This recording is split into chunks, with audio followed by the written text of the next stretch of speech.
It's when you talk close enough that I feel it on my skin. Breathe it in. Most of these days I don't get too intimate. Why would I let you in? To my girls, gays, and days, how's it going? We've got another faves video with some ins and outs. Hello from Tokyo. It's too hot here. Hot. Like, I've been embarrassing myself for the past few days. Drenched in sweat. Like, you can see it through my shirt, in the front, in the back. I'm embarrassing myself. Yeah, it's something. Okay, also, anyone else like to sometimes tuck themselves in between the bed and the wall of hotel rooms? Because I am comfortable, I promise. It's kind of cozy. Anyway, cheers. Oh, in Hong Kong, they have this delicious drink where you mix Hong Kong milk tea with, like, coffee. I forget what it's called, but if I remember, I'll leave it here. But that's what we have today. Here we go. Y'all ready? Let's go July for August. Here's the monologue. The monologue is manifestation. The monologue is memory. Magazine, monochrome, of only one mood, all in one place. Spitting out sweet nothings, charmed by day, brat by night. Nora Ephron's Linguini alla Cieca. Film noirs, my heart will always have old Hollywood. By way of Didion and Babbitts. Babbitts with the big old tits! Diane Keaton, even. It always comes back to Keaton. The way she loves but is never in a relationship. The way she's still not in a relationship, only with herself. The way she's poised, stands up for herself.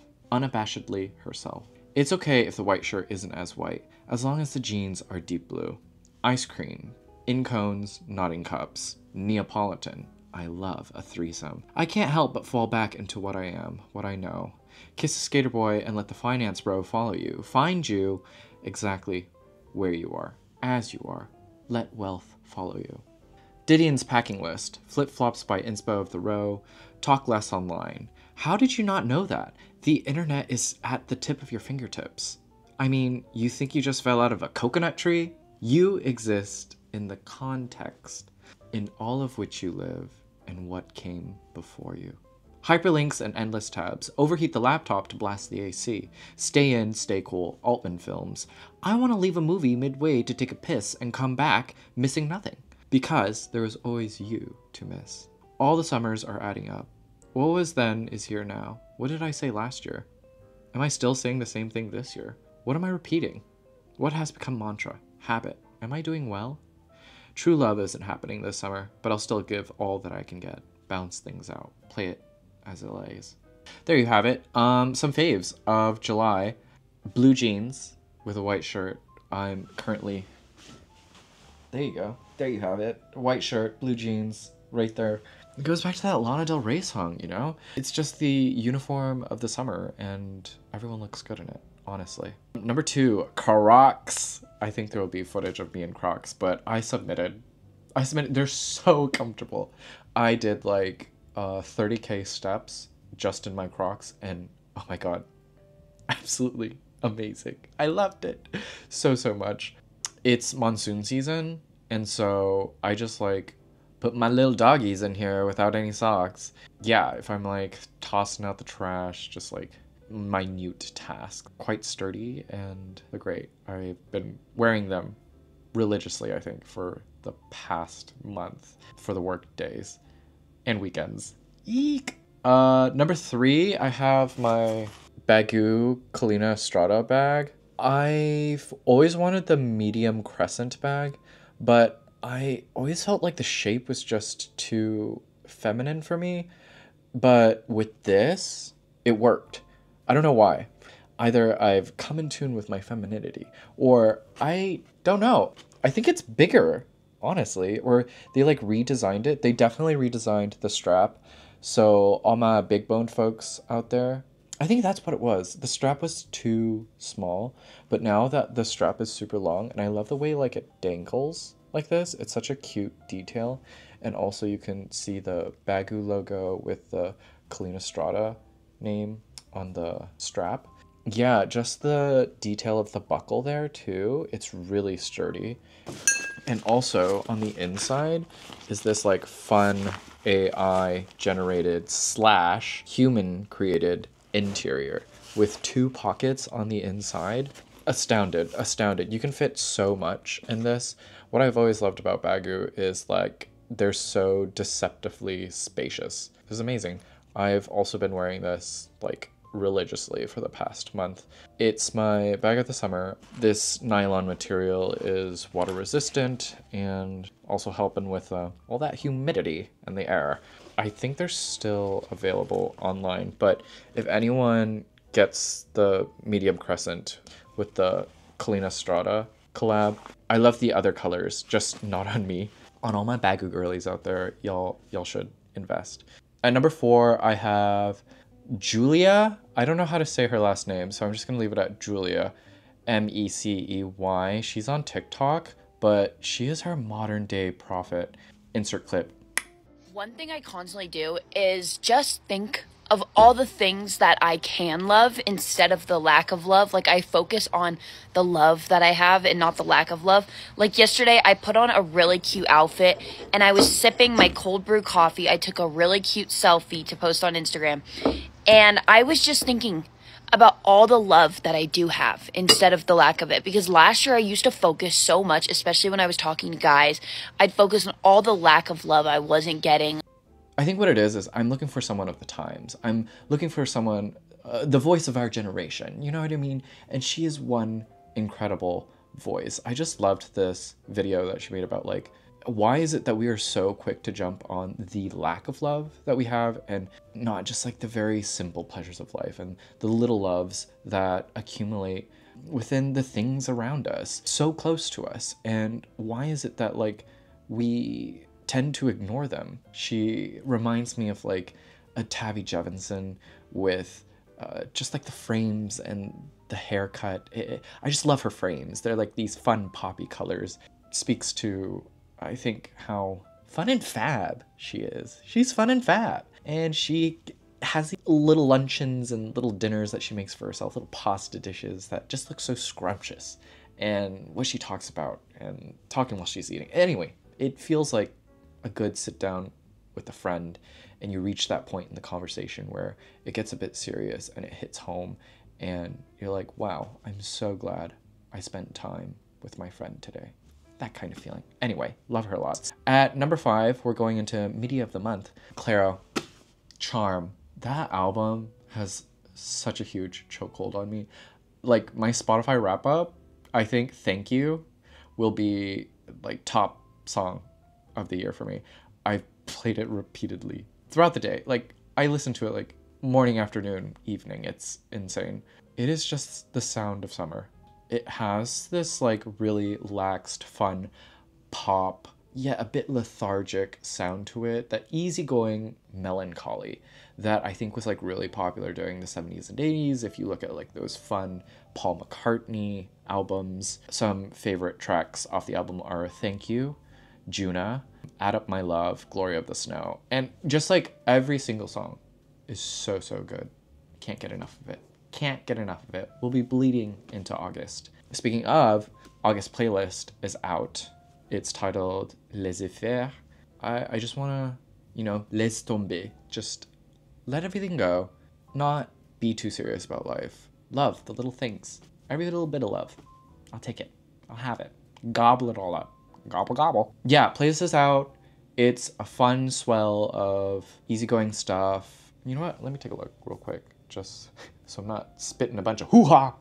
Yeah, starts out with Champagne Coast by Blood Orange. Sound of Summer has always been with me forever. Leads into Leonard Bernstein's Fancy Free ballet song. Then we go into Love My Way by the Psychedelic Furs, which I first found by way of Call Me By Your Name, Summer. Call Me By Your Name, Summer.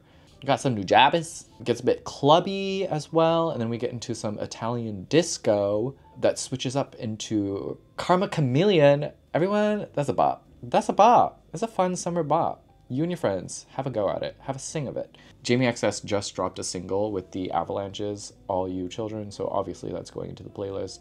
Chapel Rowan, Good Luck Babe is just so... It like really, really sung out to me when I saw this TikTok of just like all these gays at a queer space, little club, and they were all singing along to it, and it made me tear up because it was just so beautiful that a gather of gays, a cackle of them, united to just belt out this song. Really beautiful. Yeah, ooh, that Chapel Roan song follows into this Amanda Lear song that I found by way of an advertisement on YouTube for like a cologne or something, I forget which, but it's called Follow Me, and it's just this fun, spooky disco track, and she has this like really smoky, croaky voice that is just very sultry. Love it. Yeah, and we've got the new Hyoko with Sunset Roller Coaster album. That's a great album. Love that one a lot. And then goes into Femme Fatale, and then ends with a bit from the soundtrack of Klute. Saw Klute in the month of July, and stunning. Absolutely stunning. I don't know if I'm talking about that. Am I? I don't know. And then ends with Thank You. Yeah, I just love the whole message of Klute and how that follows suits with Thank You. There's just this, I think, beautiful release. And also with that release, I have Femme Fatale by the Velvet Underground and Nico. And yeah, those 3 songs to end the playlist really, I think, speaks to les affaires, the whole mood for August. My August, at least, and hopefully your August. Because let it go. Let it go. Let go of those woes. Let go of those worries. All that pent-up angst. Let it all go. Let it all out. We don't need that. No bad juju. No thank you. But thank you. Okay. The movie of the month that I really loved was Looking for Mr. Goodbar out of 1977. Oh my god. This is not the kind of film that you want to admit to people that you've watched or that like you enjoyed. I enjoyed it a lot. Just the storytelling, these like odd motions of dreams versus reality, just the way that it's cut. You don't realize that it's dream until you move to the next scene and you're like, oh, I see.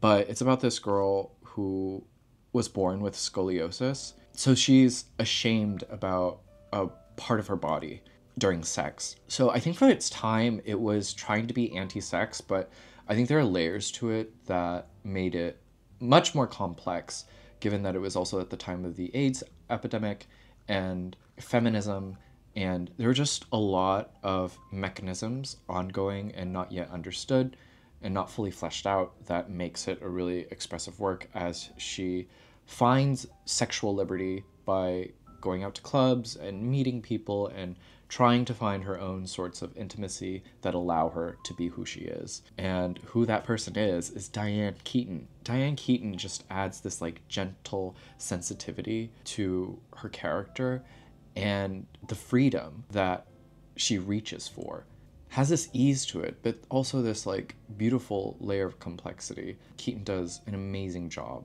as lead actress. And then within the same year, she also did Annie Hall. So I just think this film, in conjunction to Annie Hall, really blossomed Diane Keaton as an actress working in the industry. Phenomenal. Absolutely phenomenal. I just love Diane Keaton. I always think about her whenever I leave the house, whenever I'm dressing myself up. Really also great memoirs, if you are a Diane Keaton fan.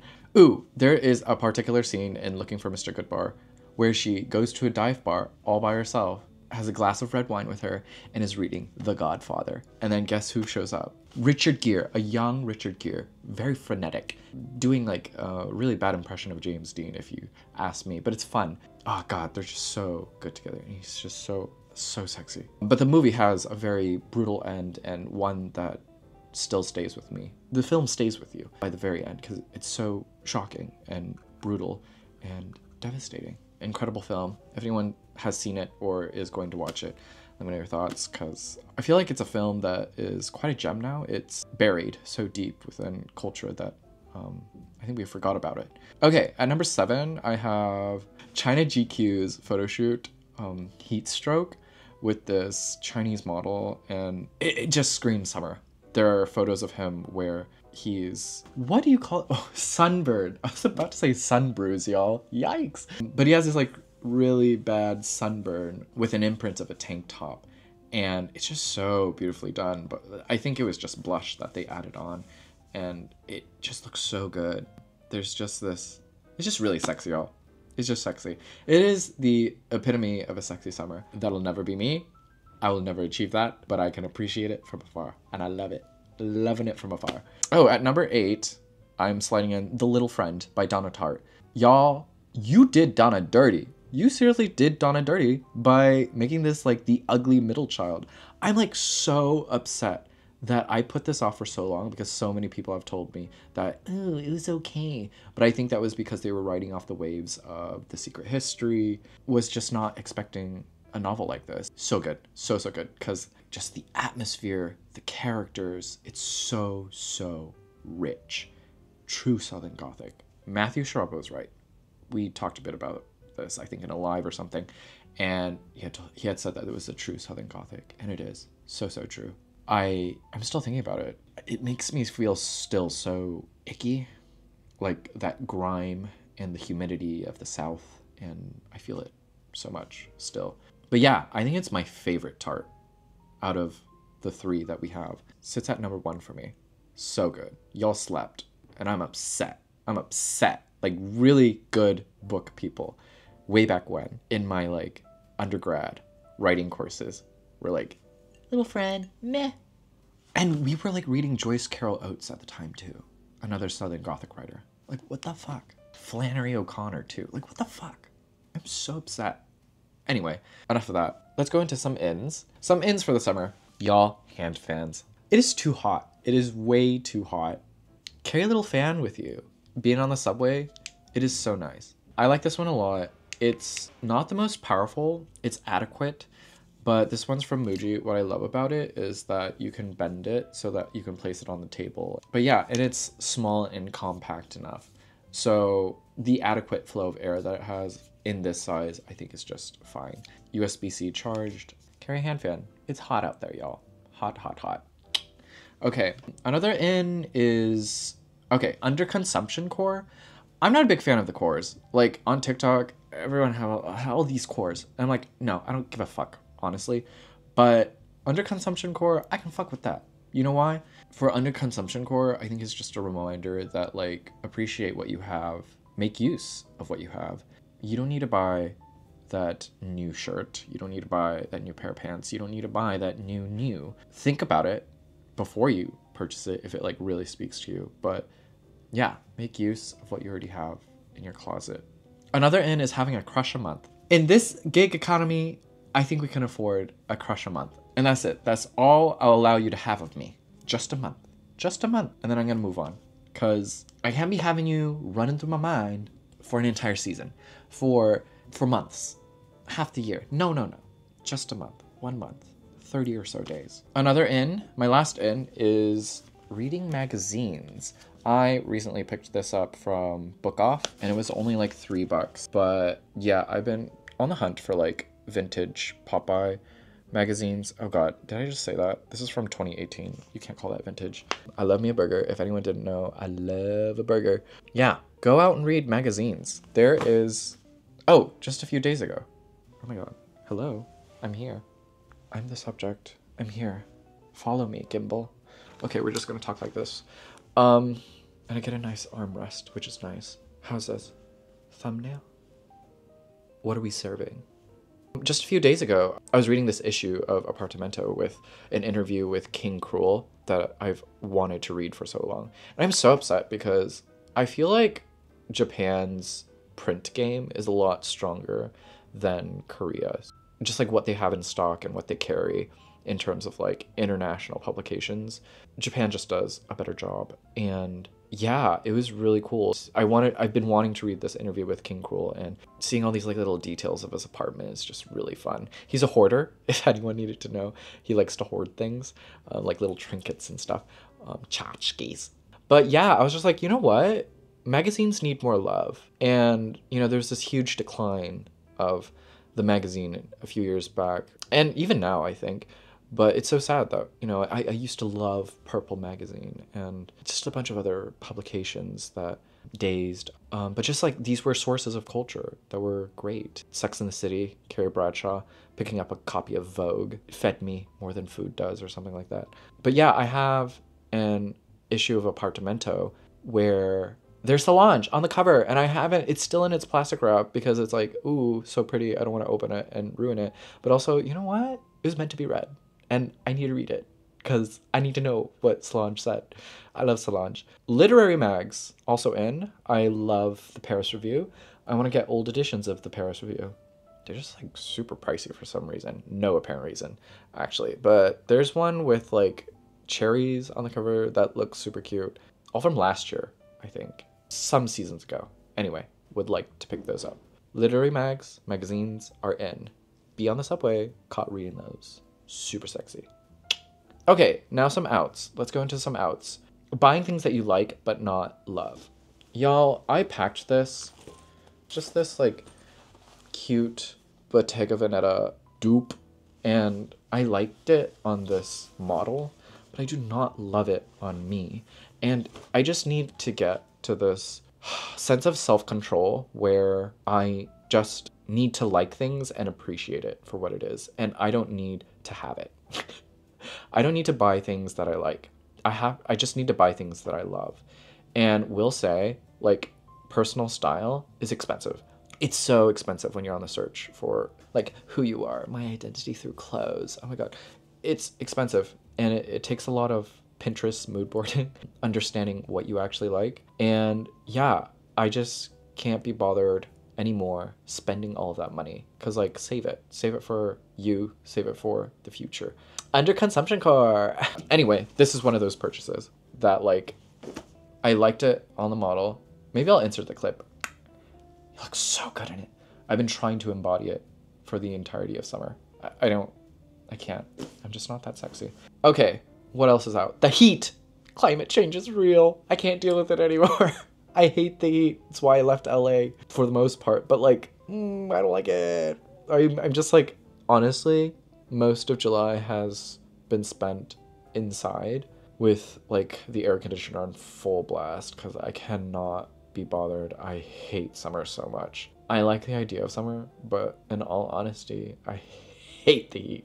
I hate it. Burning passion. I hate it. It's my least favorite season. Yeah. I'm just like a naturally hot person. Not like literally, like even in sleep, sweating. I'm a sweaty person. I don't know what's wrong with my glands. Okay, my next out is, book talk. Fucking book talk. When they hold their fucking books like this. They hold the books like this and they talk about it for a bit and then they do like the fucking reveal at the end like this. Like, ew. Like this does nothing to me. And then when I see the cover and see how mediocre it is, or like the book that they're talking about, I'm just like, I don't know if it's a part of like rage baiting or like creating, what is it?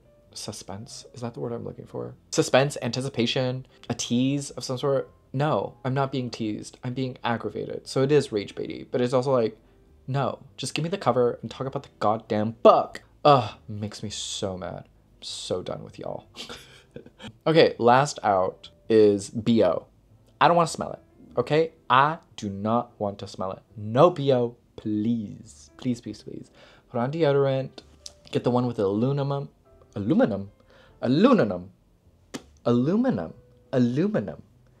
Get the deodorant with the aluminum in it. I do not want to smell you like that. No. Unless, no, we're not going to go there. I don't want to smell you like that, okay? In public places? No, no, no. So please, please, please, please put deodorant on, some sort of cologne. I've been enjoying like mixing colognes, layering them. That is it. Those are my faves, ins, and outs for July. Let me know what your favorite thing of July was. And as always, y'all, I'm a Blackwell's affiliate. For all your bookish needs, use my affiliate link down below. Use it. I don't know how to sell myself, y'all. I really don't. Please use it. Pretty please. Yeah, helps the channel out a bit, helps me out a bit. And thank you to everyone who has used it. Oh, also, if anyone didn't know, I have a novella out, Adolescence Leaves. Deals with loss, memory, and nostalgia in between Los Angeles and Tokyo. Yeah, if you like me, I think you'd like the book. It's on Goodreads. Rate it. I don't know. Okay. Thanks for being here. I love y'all. Be well. Do good work. keep in touch.